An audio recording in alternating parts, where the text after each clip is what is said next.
Shalom mes bien-aimés, que le Seigneur vous bénisse richement. J'aimerais en ce jour vous apporter une petite exhortation que je vais tirer de Matthieu chapitre 7 du verset 13. La Bible nous dit « Entrez par la porte étroite car large est la porte, spacieuse est le chemin qui mène à la perdition. Il y en a beaucoup qui entrent par là. Mais étroite est la porte, resserrez le chemin qui mène à la vie. Il y en a peu qui les trouvent. » La Bible ici, dans ce verset que nous venons de lire, nous parle de deux chemins. Deux chemins où il y a deux portes. Une porte qui est largement ouverte, mais qui emmène à la perdition. La perdition qui est la ruine, la perdition qui est la mort. Et selon Larousse nous dit, qu'est-ce que c'est la perdition?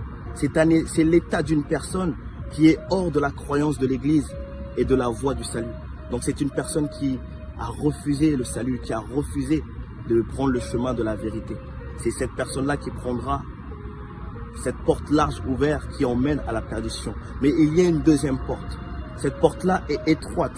Ils disent, cette porte-là est resserrée, un chemin resserré qui emmène à la vie. Mes frères et sœurs, quelle est cette porte? J'aimerais vous donner une bonne nouvelle ce soir.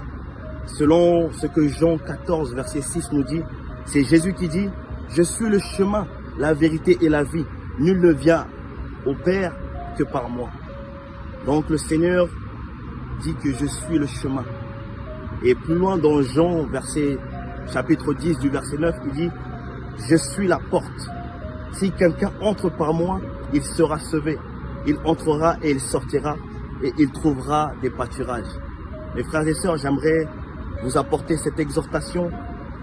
Entrez par la porte étroite, cette porte qui emmène à la vie, qui est le Seigneur Jésus-Christ. On a posé la question au Seigneur Jésus-Christ dans Luc, au chapitre 13 du verset 24.